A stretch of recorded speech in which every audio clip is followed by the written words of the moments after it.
Pokoknya sampean yakin pangeran iku kondang. Islam itu dipimpin kiai keliru ya mlaku, dipimpin kiai bener ya mlaku, dipimpin kiai gonta-ganti ya mlaku. Teng TV ya sering ana berita ustad sodomi, ustad ngene-ngene. Wong ya ora terus gedeng Islam, ya nyalahno ustad iku. Ya ana Islam dibajak, ekstremis ya muni Islam, sekuler ya muni Islam, liberal ya muni Islam. Ya Islam ya baik-baik saja. Ora ana masalah kan, biasa mawon. Yo ramene dunya. Riyen Rasulullah niku rak sae-saene tiyang niku mawon disisipi tiyang munafik. Karena ndak ada cerita pendapat itu memuaskan semua napa pihak. Rasulullah rak kesayangane pangeran.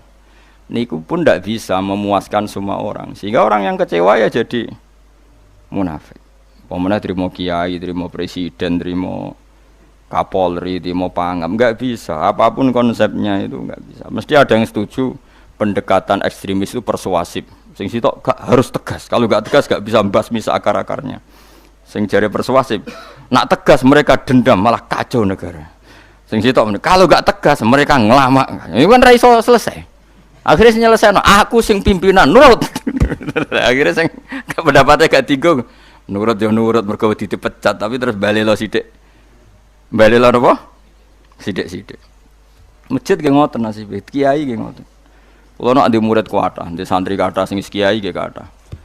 Wono kiai niku sowan kula, Gus, masjid iku ape nganakno zikir Ramadan. Dadi 24 jam full mulai bar subuh sampai sahur. Saking semangate ibadah Ramadan. Terus ibadah ning dia ditakok, ya teng masjid, Gus. Dadi masjidé ben makmur, terbaik masjid makmur. Tak omongi. Lah apa ngarit ora ibadah. Apa dadi satpam mergawe iku gak ibadah. Apa nyupir angkot golek nafkah ibadah, kiai kok goblok kira karuan aja muni ngono. Astagfirullah, iki ora urusan iku, Gus. Ya urusane mergo ke takmir dadi ben keren, pas ke takmir masjid rame ngono. Berarti sing nama baike kan kuwe. Nek pengiran ra butuh iku, pengiran kepingine seorang bapak golek nafkah. Anake kepingine sekolahan ya satpam teko, ora teko alasane itikaf. Kepingine pangeran ya bis sing tetep jalan, dadi wong sing nyetop iku ana bis aja kok mandek mergo itikaf ayo mending ngono. Kecewa lho. Wis bae ku piye dicapik ra dukung. Padahal mek kula yo nyucup yo hormat tapi tetep gremeng mergo idenya enggak keturutan. Ya kula yo ngerti rai-rai ngono iku yo biasa wae cara kula biasa. Tapi suwe-suwe yo sadar den. Bareng ngajak wong do ora gelem akhirnya sadar. Jebule ngandel jeneng nganggo sembang kula yo suwe wong luwih ngandel aku timbang kowe. Lah bento tapi ngandel kowe ya. Wong aliran sesat ta. Ya masjid itu anggere sono salat jamaah iku ya wis rame cara pangeran. Ora perlu rame banget. Nak rame banget terus bakal pentol leren, satpam leren, supir angkot leren. Nek iku jek sepele.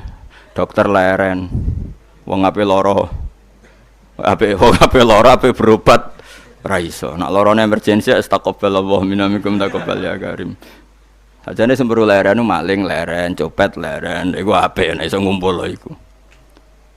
Makanya ngaji itu ngambil wong alim kan, karena orang alim itu yang tahu duduk perkaranya agama. Seorang lagi yang tahu duduk perkaranya agama. Nabi itu kalau ngendikan itu sampai sahabat itu gak bisa menampung. Kadang menyebut kebaikan satu majelis sampai 63 sampai 70. Misalnya Nabi ngendikan al-imanu bid'un wasituna bid'ah. Iman itu ada 63. Terus nyebut terus. Pertama ngendikan a'la la ilaha illallah, tertinggi adalah kalimat tauhid. Wa adnaha imatatul adza anit thariq, terendah adalah menyingkirkan hal-hal yang mengganggu tiang apa? Mukmin atau mengganggu jalan. Terus ngendikan seperti itu. Sehingga pernah suatu saat Rasulullah itu ngaji di masjid. Rasulullah itu ngaji di masjid. Nabi kalau ngaji di masjid itu memang di teras, jadi terbuka. Terus ada pemuda santai dengan santainya nggo pacul, ngliwati Nabi ngaji diliwati. Nggo pacul, ya santai. Singkat cerita semua sahabat itu mencibir. Celaka betul pemuda itu. Ada Rasulullah ngaji tidak ikut tapi dia berlalu saja bawa cangkulnya. Kata Nabi, kamu jangan komentar demikian. Jika dia kerja menafkahi ibunya yang lemah atau anaknya yang lemah, dia juga ibadah dan itu juga sunnahku. Akhirnya sahabat mereka sadar. Jadi untuk meramaikan Islam itu tidak harus semuanya ngaji di masjid. Yang ngapain kerja ya ben kerja. Yang penting orang ada di germo. Orang pengedar narkoba itu. Nah, itu orang kerja kang perusakan. Jadi sebetulnya orang tuh nggak bisa mengatakan kerja mau pengedar narkoba itu ndak, pengrusakan tuh namanya. Tapi kayak adol pentol terus hal-hal yang halal itu namanya apa? Kerja. Dan kerja itu ibadah. efek dari perikiran ulama yang seperti ini, akhirnya masjid daerah ulama itu sepi-sepi. Mergo ngomong ngono terus wong wae nak ngono ora perlu ning masjid. Lah iku kesimpulane sing salah. Kok terus kesimpulane nak ngono ora perlu ning masjid bar saiki.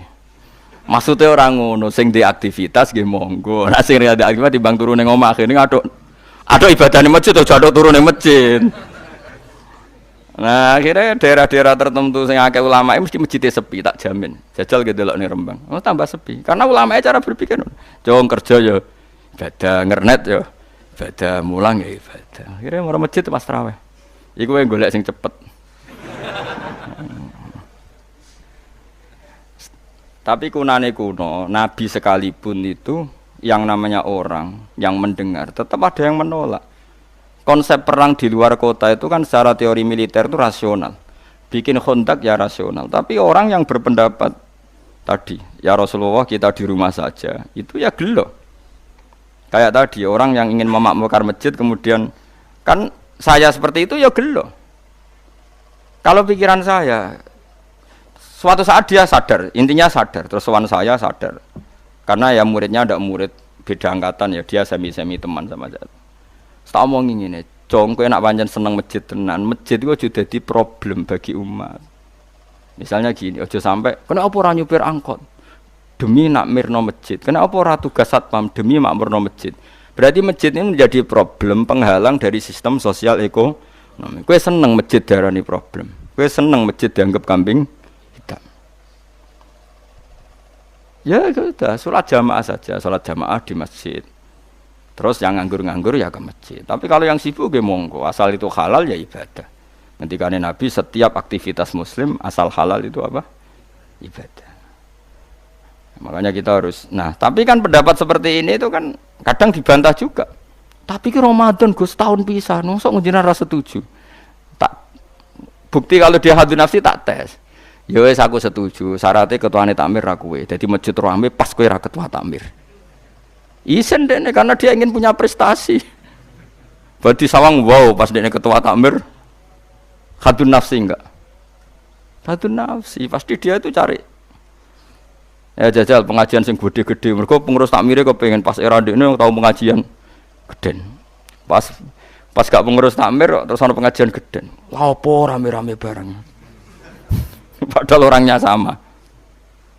Nah itu ulama itu tukang ngomong seperti itu. Mungkin menyakitkan, tapi ulama itu terus ngomong seperti itu. Supaya agama ini dibawa berdasar ikhlas, bukan hadzun nafsi. Bukan kepentingan pribadi. Tapi tentu ulama tetap ngomong, iktikaf ya sunat, baik, kerja ya baik, amal lainnya asal baik ya baik. Ngomong gitu terus. Tapi kan mangkel loh akhir ulama. Karena bagi pengurus masjid, baik itu pas Ramadan ya masjidnya rame. Bagi yayasan yatim piatu, amal apa ya dikekno yayasan yatim piatu. Bagi KBIH, bagi travel amal apik ya umroh. Ya ora. Lha tenan kula raguyan. Mana mungkin travel umroh dalil kowe nek ade dhuwit luwih kekno cah yatim, kekno masjid, gak payu travel. Tapi dalile al umroh ilal umroh kafaratun lima bainahuma. Umroh itu yang mengkafaroi dosa. Jadi dan itu kersane Allah, orang macam-macam pikirannya kersane Allah dan baik-baik saja. Dunia diokal-akali ini ya baik-baik saja. Allah ya tenang aja tetap sugih. Cuma ulama harus ngomong seperti saya. Jadi karena keterbatasan manusia sehingga yayasan yatim piatu mesti ngomong seakan-akan ibadah terbaik yang nyumbang yatim piatu. Nanti yang di travel ibadah terbaik ya sowan Nabi umroh. Nanti sing jamaah thariqah ya ibadah terbaik itu thariqah. Semua dan itu semuanya baik gak masalah, kita ada. Tidak masalah. Tapi kalau memaksa orang lain harus seperti itu dan mengkerdilkan kebenaran hanya surahnya gambarannya seperti itu, kita sebagai ulama harus melawan. Karena Nabi dawuh kebaikan itu sekian jumlahnya. Terus Nabi menyebut di satu majelis itu 60. Sampai yang diantara yang disebut itu nganti ana sing jorok. Wa fi buti ahadikum sedekah. Kowe ngeloni bojomu iku sedekah. Sampai sahabat takok, "Ya Rasulullah, masa urusan gitu ibadah?" Ayat ahaduna syahwatahu wa huwa alaihi ajrun. Masa urusan kelon itu ganjaran ibadah. Terus Nabi jawab, kata Nabi, "Faqih falawadu'a fi haramin akana alaihi wisrun." Kalau andikan dia meletakkan mental seksnya atau aktivitas seksnya di luar yang halal, apakah itu tidak dosa? Iya ya Rasulullah. Terus kata Nabi, "Wa kadzalika," begitulah kalau diletakkan di halal dia juga dapat apa? Pahala. Terakhir Nabi ngendikan takufu syarraka anin nas fa innaha shadaqatun minka ala nafsik. Jika kamu itikaf di masjid tidak bisa, dol pentol tidak bisa, jadi satpam tidak bisa, aktivitas sosial yang menguntungkan orang lain tidak bisa. Takufu syarraka anin nas. Yang penting kamu tidak berbuat buruk yang merugikan manusia. Sehingga sampai ada riwayat dari orang sufi, ibadahnya orang zaman akhir itu tidur. Karena anak tidur itu gak ganggu wong. Iya. Paling bojo tok sepeten. Tapi kan yo nyopet yo ora, zina yo ora, ndelok wong ayu yo ora. Nah, itu sampai Nabi terakhir nyebut. Dari sekian kebaikan tuh kalau enggak mungkin kata Nabi takufu syarraka anin nas fa innaha shadaqatun minka ala nafsik. Sementing kamu tidak melukai atau merugikan orang apa? Sehingga misalnya ulama kok ngerti ada orang tidur di rumah, wong apik, gak ganggu wong. Ana bajingan mati, wong apik, ora iso bajingan meneh. Nah, akhirnya masyhur orang krono bajingan mati, kiai tenan yo. Saya nggih mayit niku, wong gak siap muni saya. Bajingan sih. Saya padahal ning atine kiai nek mati ya apik dong ora iso bajingan. Akhir dari bajingane ya wis mati. Lha sekarang ngakhiri bajingan apik ta elek? Apik. Berarti matine elek ta apik? Apik. Maksudnya kiai ku apik matine ora apik wonge. Lah wong gak trimo pikirane apik iku. Wonge. Lah kiai wis ndake sepinter maksude. Apik nggih niki. Ngomong keberatan. Ayo men apik. Ya sesuk kan wedi yo. Nggih apik. Lah itu ilmu. Jadi ngaji ilmu itu orang harus punya kesiapan pendapat meskipun itu kita tidak siap. Wa wasa antakrahu syai'a wa huwa khairul lakum. Pendapat itu meskipun kamu kadang tidak cocok, bisa saja menurut Islam itu ini lebih apa? Baik. Karena tadi kebaikan itu sekian bentuk. Bisa ulang kebaikan itu sekian apa? Bentuk.